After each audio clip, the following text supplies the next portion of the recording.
नमस्कार विद्यार्थी मित्रांनो, मी मीरा भोपाळे तुमचं स्वागत करते जय हिंद पाठशाला या यूट्यूब चॅनलमध्ये. आज आपण मराठी व्याकरणातील अलंकार हा टॉपिक अभ्यासणार आहोत. चला तर मग सुरुवात करूया आजच्या व्हिडिओला. तत्पूर्वी आपला दररोज रात्री 9 वाजता व्हिडिओ अपलोड होतो, त्यामुळं चॅनलला आजच सबस्क्राईब करून घ्या. जास्तीत जास्त मेहनती गरजू विद्यार्थ्यांपर्यंत हा व्हिडिओ पोहोचवा आणि हो, व्हिडिओ आवडल्यास लाईक करायला मात्र विसरू नका. तर अलंकार म्हणजे काय? तर भाषेचे सौंदर्य वाढविण्यासाठी वापरलेल्या तंत्राला भाषेचे अलंकार असं म्हणतात. तर सोप्या भाषेत सांगायचं झालं, मराठी व्याकरणात अलंकार म्हणजे भाषेला शोभा देणारं गुणधर्म आपल्याला म्हणता येईल. ज्याप्रमाणे एखादी स्त्री दागिने घातल्यानंतर तिचं सौंदर्य वाढतं, त्याचप्रमाणे अलंकाराच्या वापरामुळे भाषेचे सौंदर्य खुलते. मग या मराठी भाषेच्या अलंकाराचे किती प्रकार पडतात? तर मराठी भाषेच्या अलंकाराचे 2 प्रकार पडतात. एक म्हणजे शब्दालंकार आणि दुसरा म्हणजे अर्थालंकार. शब्दालंकार जो असतो त्याचं एकाच ओळीत एकापेक्षा अधिक अलंकार असू शकतात, म्हणून त्याला शब्द अलंकार म्हटले. आणि शब्द अलंकाराचे 3 प्रकार मोडतात शब्दालंकारामध्ये, जो आहे की अनुप्रास, यमक आणि श्लेष अलंकार. तर आपण आता शब्द अलंकारातील अनुप्रास हा अलंकार पाहूया. तत्पूर्वी 2 संकल्पना समजून घेऊया ज्या खूप गरजेच्या आहेत.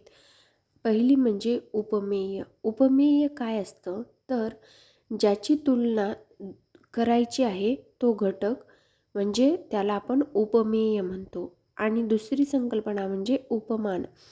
आता आपण ज्याच्याशी तुलना करणार आहोत त्या घटकाला आपण उपमान म्हणायचं. ही गोष्ट लक्षात ठेवायची. ज्याच्याशी तुलना करायची तो उपमेय, ज्याच्याशी तुलना करायची तो घटक उपमान. कळालं? मग ही गोष्ट लक्षात ठेवायची. वही पेन घेऊन ह्या गोष्टी अशाच्या अशा लिहून काढा, म्हणजे तुमच्या जवळ एक नोट्सचा संग्रह राहील आणि शेवटचे रिव्हिजन करायला तुम्हाला सोपे जाईल. चला मग अनुप्रास अलंकाराकडे वळूया. तर अनुप्रास अलंकार हा शब्द अलंकाराचा एक प्रकार आहे, जो की मी पहिले सांगितला आहे. आणि हा अलंकार कवितेत नाद किंवा गोडवा निर्माण करण्यासाठी वापरला जातो. आणि याची व्याख्या सांगायची झाली तर जेव्हा एखाद्या कवितेच्या चरणात एकाच अक्षराची किंवा वर्णाची पुनरावृत्ती होऊन त्यातील नादामुळे जेव्हा काव्य सुंदर वाटते, तेव्हा त्यास अनुप्रास अलंकार म्हटलं जातं. मग या अलंकाराची काही वैशिष्ट्ये आहेत का?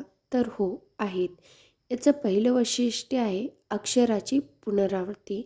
एकाच अक्षराचा वापर पुन्हा पुन्हा केला जातो. दुसरं वैशिष्ट्य आहे नादमाधुर्य. ही पुनरावृत्ती ऐकायला गोड वाटते आणि कवितेला लय प्राप्त होतं. आणि तिसरं आणि महत्त्वाचं म्हणजे स्थान. हे अक्षर शब्दाच्या सुरुवातीला, मध्ये, शेवटी कोठेही असू शकतं. तेव्हा ही 3 मुख्य वैशिष्ट्ये अनुप्रास अलंकाराची लक्षात ठेवायची. मग त्याचं एक आपण उदाहरण पाहूया. गडद निळे जलद भरुनी आले. तर येथे ड आणि ल ची पुनरावृत्ती झाली आणि एक नाद तयार झाला. त्याचप्रमाणे आपल्याला असं एक सांगता येईल, आज गोकुळात रंग खेळतो हरी, राधिके जरा जपून जा तुझ्या घरी. येथे काय झालंय तर जची पुनरावृत्ती झालेली आहे. आणि तिसरं उदाहरण असं सांगता येईल, देवा दीनदयाळा दूरद्रुत दासा, दुःख दूर दवडी शांती मज दे. आता इथं काय झालंय तर द ची पुनरावृत्ती झालेली आहे. हा झाला अनुप्रास अलंकार आणि त्याची उदाहरणे. यानंतर आपण यमक अलंकार पाहूया.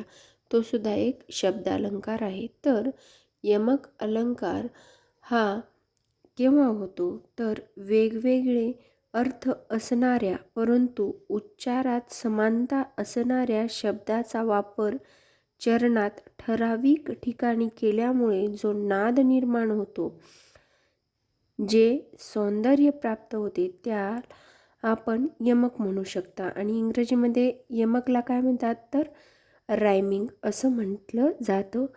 पण याची मुख्य वैशिष्ट्ये पाहणं फार गरजेचं आहे, कारण त्याशिवाय तुम्हाला अनुप्रास आणि यमक अलंकारामध्ये फरक समजणार नाही.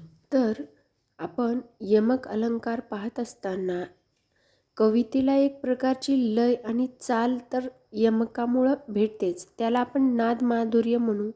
पण यामध्ये अक्षराची जी पुनरावृत्ती होत असते ती स्वरांची किंवा व्यंजनाची ठराविक क्रमाने पुनरावृत्ती होते. कशी?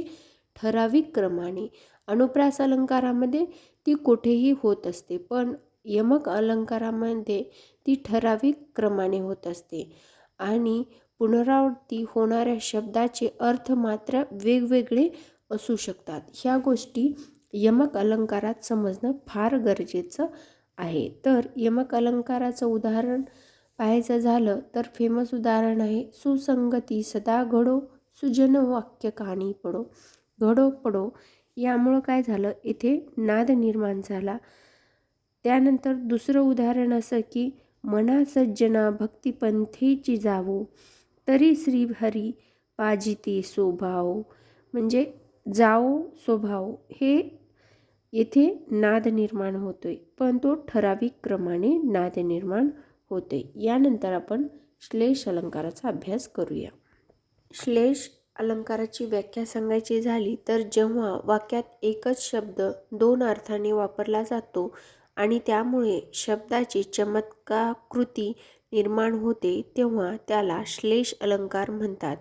यात एकच शब्द असतो पण त्याचे संदर्भानुसार दोन भिन्न अर्थ निघतात. आपल्याला एक दादा कोंडके हा व्यक्ती माहीत आहे.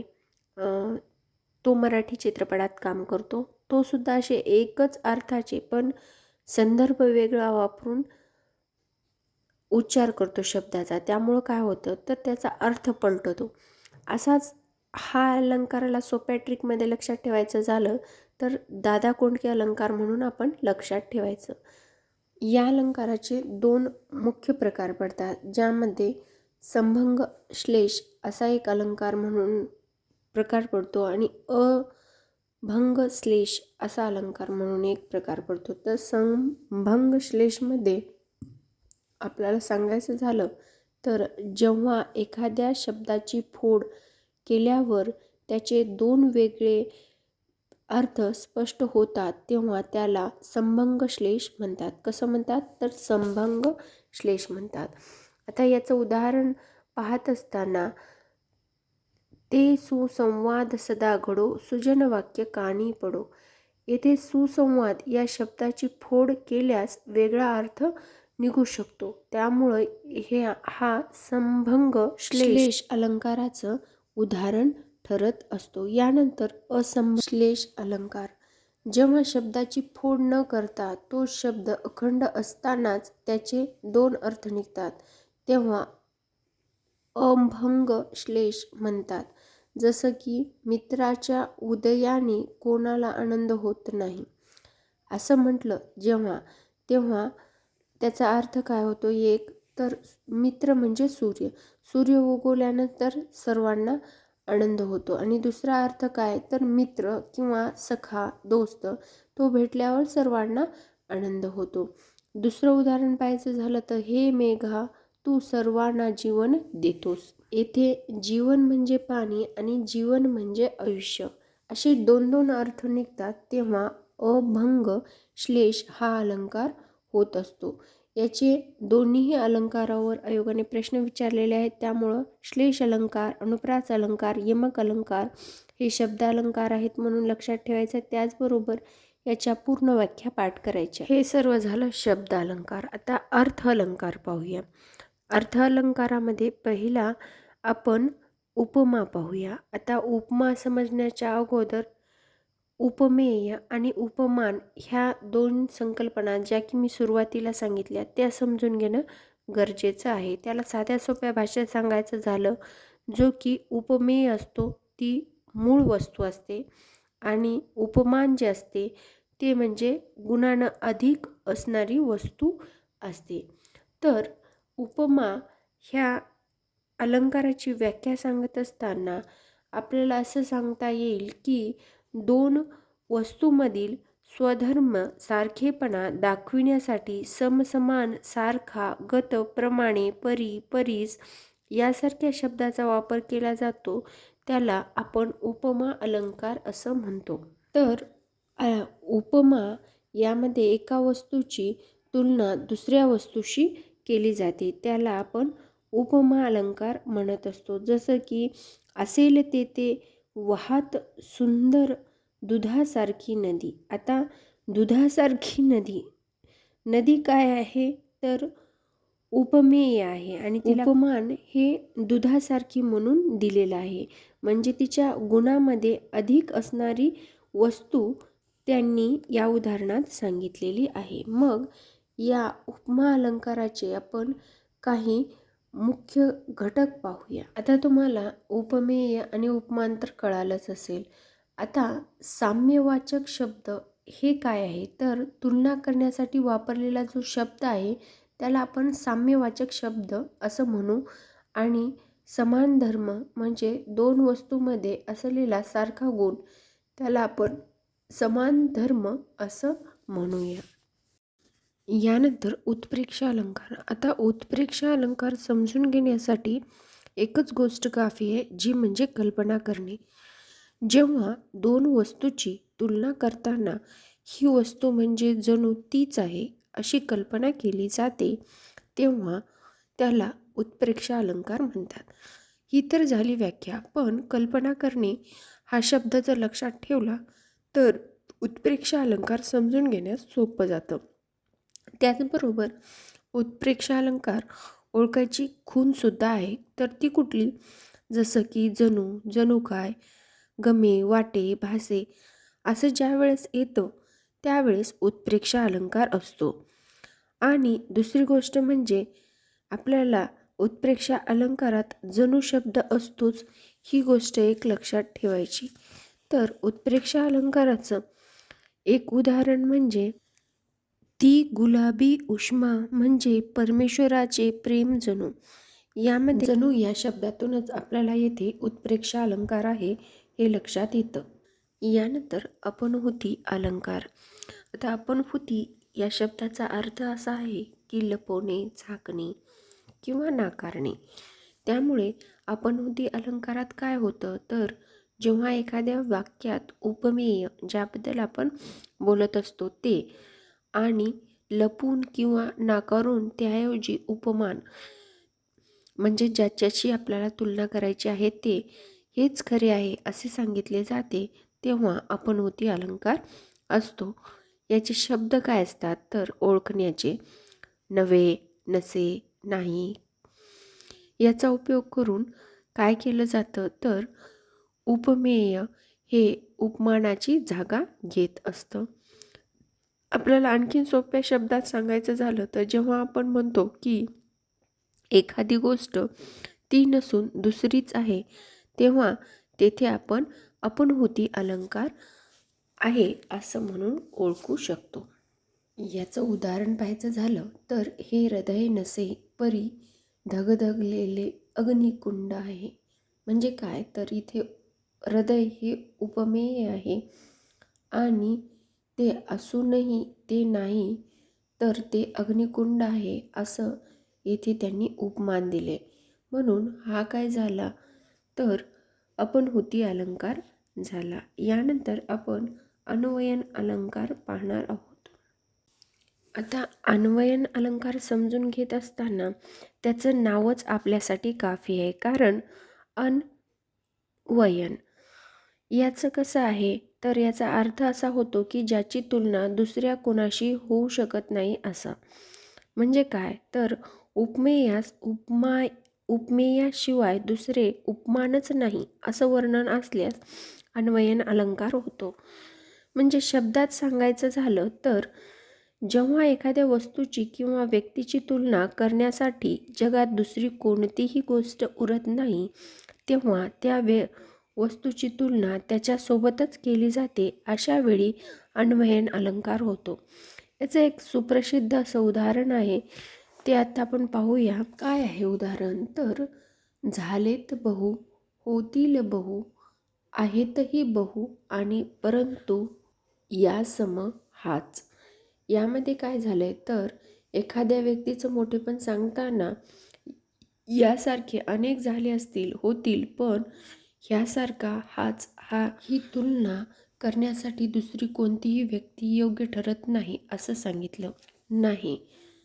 मग यावेळेस कुठला अलंकार होतो? तर अन्वयन अलंकार होत असतो. यानंतर रूपक अलंकार. आता रूपक अलंकार केव्हा होतो? तर जेव्हा आपण एखादी दोन वस्तूमध्ये इतके साम्य दाखवतो की त्या दोन नसून एकच आहेत असे वाटते, तेव्हा त्याला रूपक अलंकार आपल्याला म्हणता येते.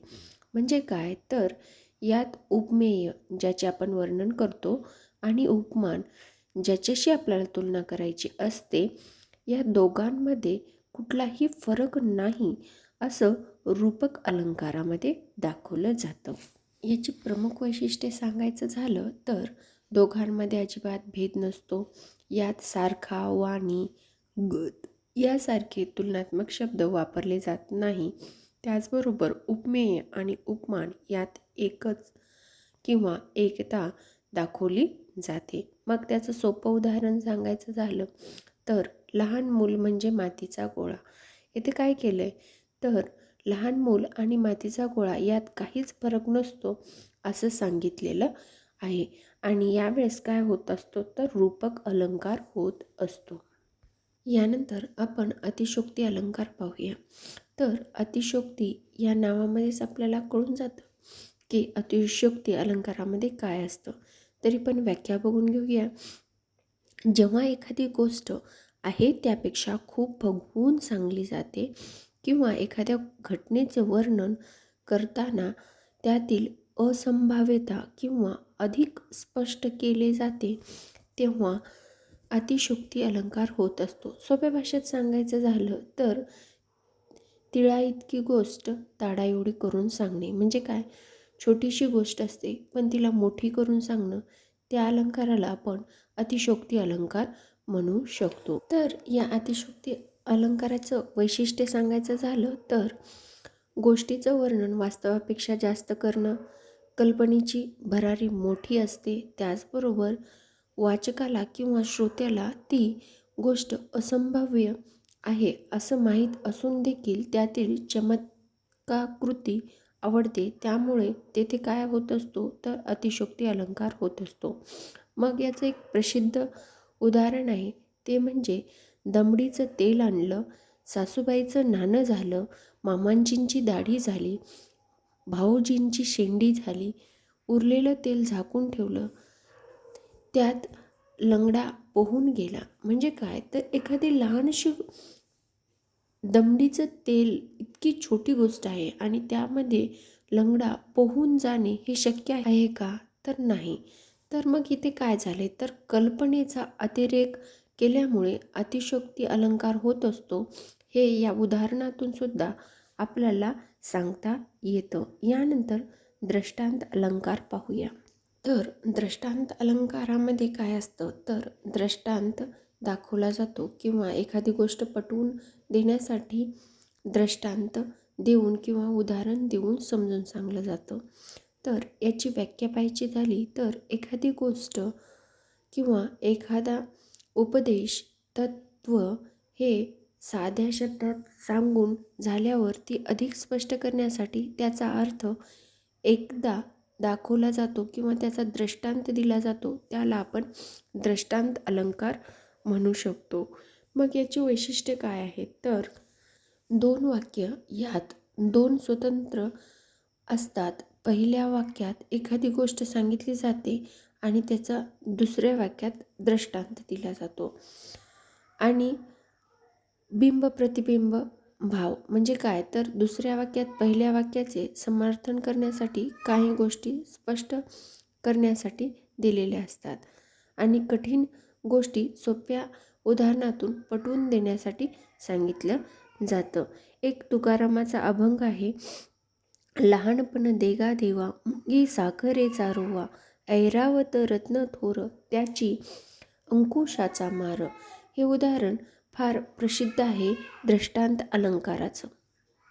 यानंतर विरोधाभास अलंकार. विरोधाभास अलंकार समजून घेणं खूप सोपं आहे, कारण याच्या नावाप्रमाणेच यात विरोध असतो, पण तो केवळ वरवरचा. मग आपल्याला याची व्याख्या कशी सांगता येईल? तर जेव्हा एखाद्या वाक्यात किंवा कवितेच्या ओळीत दोन परस्पर विरोधी गोष्टी एकत्र वापरल्या जातात, पण प्रत्यक्षात मात्र त्यात कोणताही विरोध नसतो, तेव्हा विरोधाभास अलंकार होतो. याच्यापेक्षा याच्या उदाहरणातून आपल्याला जास्त चांगल्या पद्धतीनं समजून येईल की विरोधाभास अलंकार कसा असतो. सगळेच बोलू लागले की कोणीच ऐकत नाही. आता याच्यामध्ये सगळेच बोलणे आणि कोणीच ऐकत नाही या दोन जरी गोष्टी विरुद्ध असल्या तरी आता आपल्याला असं सांगता येईल की जेव्हा गर्दी असते तेव्हा सगळेच ओरडतात, तेव्हा कोणाचेच बोलणे समजत नाही. म्हणजे काय होतं, तर ह्या दोन वेगवेगळ्या गोष्टी आहेत, पण त्या कशा आहेत, तर विरुद्ध जरी असल्या तरी वास्तवात त्याचा अनुभव घेत असताना त्या सगळ्या वेगळ्याच पद्धतीनं दिसतात आपल्याला. म्हणून येथे जरी दोन विरोधी गोष्टी असल्या तरी त्याची वास्तव परिस्थिती ही वेगळीच आहे. त्यामुळे येथे कुठला अलंकार होतो, तर विरोधाभास अलंकार होतो. यानंतर चेतनागुप्ती अलंकार हा एक अतिशय लोकप्रिय आणि हृदयस्पर्शी अलंकार म्हणून ओळखला जातो, ज्यामध्ये एखादी निर्जीव वस्तू ही सजीव असल्यासारखी वाटते किंवा ती मानवाप्रमाणे कृती करते असे वर्णन जिथे केले जाते तिथे चेतनागुण उक्ती अलंकार होत असतो.